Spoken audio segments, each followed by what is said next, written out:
আসসালামু আলাইকুম সুপ্রিয় দর্শক, ক্যান্সার আনসার লাইভে আপনাদেরকে স্বাগতম। আপনারা জানেন আমি ক্যান্সার আনসার লাইভ করে থাকি প্রতি সপ্তাহে। এর উদ্দেশ্য হচ্ছে দেশের প্রান্তিক পর্যায়ের মানুষের কাছে ক্যান্সার সচেতনতার বার্তা পৌঁছে দেওয়া, ক্যান্সার সংক্রান্ত মৌলিক জ্ঞান পৌঁছে দেওয়ার মাধ্যমে তাদেরকে ক্যান্সার সচেতন করে তোলা এবং একই সাথে ক্যান্সার আক্রান্ত ব্যক্তির জন্য অনুকূল একটি পৃথিবী গড়ে তোলা। আপনারা যারা আজকে আমার লাইভ অনুষ্ঠানে যুক্ত হয়েছেন তারা শুনতে পাচ্ছেন কিনা দয়া করে কমেন্ট করে জানাবেন, আর নিজ নিজ প্রোফাইলে আজকের অনুষ্ঠানটি শেয়ারের মাধ্যমে আরো বেশি সংখ্যক মানুষের কাছে আমাদের বার্তা পৌঁছে দেওয়ার সুযোগ করে দিবেন সেই প্রত্যাশা করি। আজকের বিষয় breast cancer awareness. Breast cancer বিষয়ে এই মাসে আমরা ধারাবাহিক অনুষ্ঠান করব ইনশাআল্লাহ। অক্টোবর মাস ব্রেস্ট ক্যান্সার সচেতনতার মাস।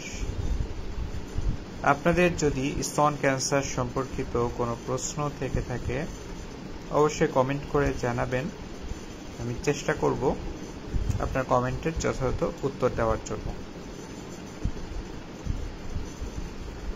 প্রিয় দর্শক, অক্টোবর মাস স্তন ক্যান্সার সচেতনতার মাস। 2025 সালের অক্টোবর মাসে স্তন ক্যান্সার সচেতনতার স্লোগান হচ্ছে Every story is unique and every cancer journey matters। অর্থাৎ প্রতিটা ক্যান্সার আক্রান্ত ব্যক্তির যেই গল্প সেই গল্পগুলো ইউনিক, এক একজনের জন্য এক এক রকম। অর্থাৎ এই কথাটি আসলে আমাদের সকলের জন্যই প্রযোজ্য।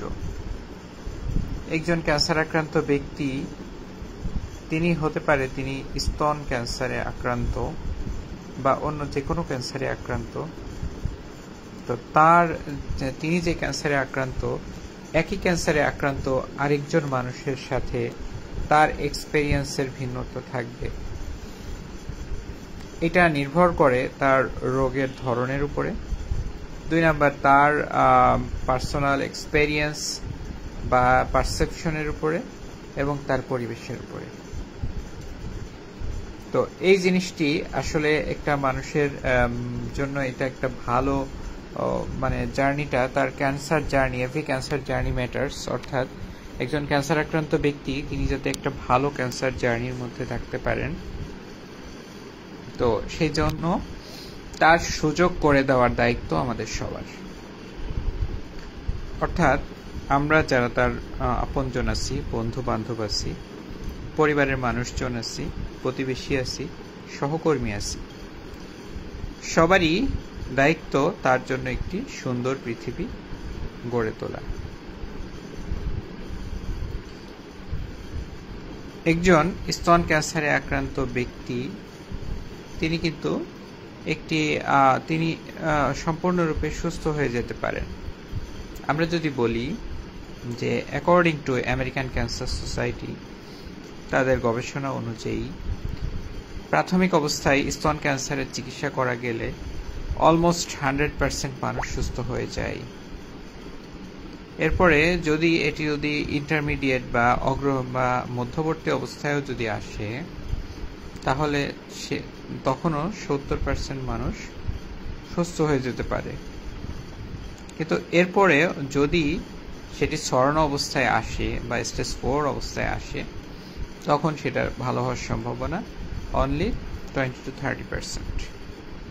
অর্থাৎ আপনারা দেখেন যে একই মানুষ, একই রোগ, একই ধরনের চিকিৎসা, কিন্তু তারা ভালো হচ্ছে না অনেকেই। কেন তারা ভালো হচ্ছে না?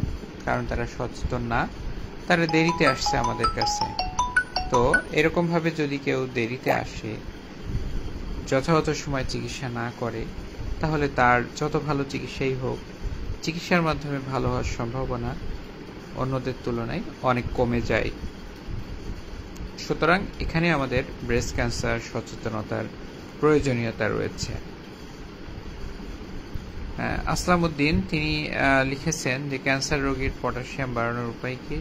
জয়া রহমান স্যার, আমার হাতে আর পিঠে পক্সের মতো ওঠে, এর কারণ কি? ধন্যবাদ আপনাদেরকে প্রশ্ন করার জন্য। পটাশিয়াম বাড়ানোর উপায় হচ্ছে পাকা কলা এবং ডাবের পানি। এই দুইটি হচ্ছে প্রাকৃতিক সোর্স, পটাশিয়ামের প্রাকৃতিক সোর্স। এই দুইটি যদি আপনারা খান তাহলে আপনার শরীরে পটাশিয়ামের ঘাটতি হবে না, আশা করি। হাতে আর পিঠে যদি পক্সের মতো ওঠে, এটা এক ধরনের চর্মরোগ, তাহলে আপনি অবশ্যই একজন চর্মরোগ বিশেষজ্ঞকে আগে দেখান। আশা করি তিনি আপনার চিকিৎসা দিলে আপনি ভালো হয়ে যাবেন। তো প্রিয় দর্শক, ব্রেস্ট ক্যান্সার অ্যাওয়ারনেস নিয়ে কথা বলছিলাম। ব্রেস্ট ক্যান্সার থেকে প্রতিরোধের উপায় কি? আমি যদি দুইটি উপায় বলি, একটি হচ্ছে লাইফস্টাইল, একটি হচ্ছে খাদ্য অভ্যাস, আরেকটি স্ক্রিনিং। তিনটি উপায়। খাদ্যাভ্যাসের মধ্যে কি? খাদ্যাভ্যাসের মধ্যে আপনি তেল, চর্বি জাতীয় খাবার, শর্করা জাতীয় খাবার কম খাবেন। নিজের ওয়েটকে, নিজের বিএমআই বা ওয়েট এটি নিয়ন্ত্রণের মধ্যে রাখবেন। এবং লাইফস্টাইলের মধ্যে আপনি ফ্রেশ খাবার খাবেন, ক্যান্ড ফুড, ফ্যাটি ফুড, কোলেস্টেরল যুক্ত ফুড এগুলো পরিহার করতে হবে। একই সাথে লাইফস্টাইলের ব্যাপার যদি বলি, আপনাকে সপ্তাহে 5 দিন 30 মিনিট করে ঘাম ঝরানো পরিশ্রম করতে হবে, অথবা 3 দিন, একদিন অন্তর অন্তর 50 মিনিট করে আপনাকে ঘাম ঝরানো পরিশ্রম করতে হবে। তাহলে আপনি শারীরিকভাবে আপনি কর্মক্ষম বা অ্যাক্টিভ আছেন বলে ধরে নেওয়া হবে। তো এই দুইটা হচ্ছে লাইফস্টাইল এবং খাদ্যাভ্যাসের ব্যাপার। খাদ্যাভ্যাস এবং লাইফস্টাইলের মাধ্যমেই আমরা অনেকাংশে আমরা এই স্তন ক্যান্সার ঝুঁকি থেকে মুক্ত থাকতে পারি বা কমাতে পারি। দ্বিতীয়ত হচ্ছে সেটি হচ্ছে স্ক্রিনিং। যাদের বয়স 40 বছর বা তার বেশি, তারা নিয়মিত সেলফ ব্রেস্ট এক্সামিনেশন টেস্টটা করতে পারেন, যেটি হচ্ছে মাসিকের 3য় থেকে 5ম দিনে আয়নার সামনে দাঁড়িয়ে বাথরুমে নিজেই স্তন পরীক্ষা করা। অর্থাৎ আপনি আপনার স্তন নিজের স্তন হাত দিয়ে প্যালপেট করে দেখবেন যে আপনার কোনো রকম অস্বাভাবিকতা আপনি লক্ষ্য করেন কিনা।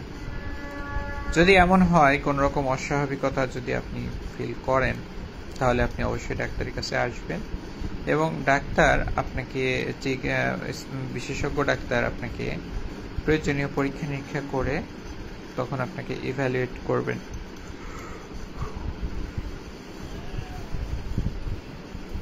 তো এই যেই স্ক্রিনিং প্রোগ্রাম, এটি প্রতি 6 মাস থেকে 1 বছর অন্তর অন্তর আপনি ক্লিনিক্যাল ব্রেস্ট এক্সামিনেশন বা ম্যামোগ্রাফি টেস্টটা করবেন। আর প্রতি মাসে আপনি মাসিকের পরে আপনি একটা সেলফ ব্রেস্ট এক্সামিনেশনটা করবেন, নিজের স্তন পরীক্ষা করবেন। এইভাবে আপনি ক্যান্সার যদি আর্লি স্টেজে, আর্লি অবস্থায় বা প্রিম্যালিগনেন্ট কন্ডিশনে আপনি যদি বুঝতে পারেন, তাহলে আপনি অবশ্যই সেইটা প্রতিরোধ করতে পারবেন। এবং যদি ক্যান্সার হয়েও যায়, তাও আপনি প্রাথমিক অবস্থায় এটি সম্পূর্ণরূপে নিরাময়যোগ্য। যাদের পরিবারে পারিবারিক ইতিহাস রয়েছে স্তন ক্যান্সার বা ওভারি ক্যান্সার বা ডিম্বাশয়ের ক্যান্সারের, তাদের ক্ষেত্রে অতিরিক্ত সতর্কতা অবলম্বন করতে হবে। এবং সেটির উপায় হচ্ছে আপনারা 30 বছর থেকেই বা আপনার পরিবারে যে সবচেয়ে অল্প বয়সে স্তন ক্যান্সারে আক্রান্ত হয়েছে, ধরুন আপনার পরিবারে কেউ একজন সবচেয়ে কম বয়সে অর্থাৎ 40 বছর বয়সে হয়তো বা স্তন ক্যান্সারে আক্রান্ত হয়েছে, তাহলে আপনি তার থেকে 10 বছর কমে অর্থাৎ 30 বছর বয়স থেকেই আপনি রেগুলার স্ক্রিনিং প্রোগ্রামের মধ্যে থাকবেন। অর্থাৎ আপনি স্ক্রিনিংয়ে থাকলে আপনার এই ক্যান্সার হওয়ার ঝুঁকিটা আপনি আগেই বুঝতে পারবেন এবং প্রয়োজনীয় পদক্ষেপ নেবেন। স্তন ক্যান্সার হওয়ার আগের যেই প্রিম্যালিগন্যান্ট কন্ডিশন রয়েছে তার নাম হচ্ছে ductal carcinoma in situ, lobular carcinoma in situ and Paget's disease. তো এগুলো যদি আমরা প্রিম্যালিগন্যান্ট অবস্থায় ধরতে সক্ষম হই তাহলে আপনি কিন্তু ক্যান্সার থেকে মুক্ত থাকতে পারলেন বা ক্যান্সার থেকে বেঁচে গেলেন। তো প্রিয় দর্শক, আপনারা আমি ক্যান্সার সচেতনতা নিয়ে কথা বলতেছিলাম, স্তন ক্যান্সার সচেতনতা নিয়ে কথা বলতেছিলাম। আপনারা যারা আজকে যুক্ত হয়েছেন, আপনারা যারা কমেন্ট করেছেন, তাদেরকে অসংখ্য ধন্যবাদ। আপনাদের যদি পরবর্তী পর্বে আমি আবারও আসব পরবর্তী সপ্তাহে ইনশাআল্লাহ ক্যান্সার সম্পর্কিত নতুন কোনো বিষয় নিয়ে। সে পর্যন্ত আপনাদেরকে সেই অনুষ্ঠান দেখার আমন্ত্রণ জানিয়ে আজকের মতো এখানেই বিদায় নিচ্ছি। সবাই ভালো থাকবেন, সবাইকে অসংখ্য ধন্যবাদ। আসসালামু আলাইকুম ওয়া রাহমাতুল্লাহ।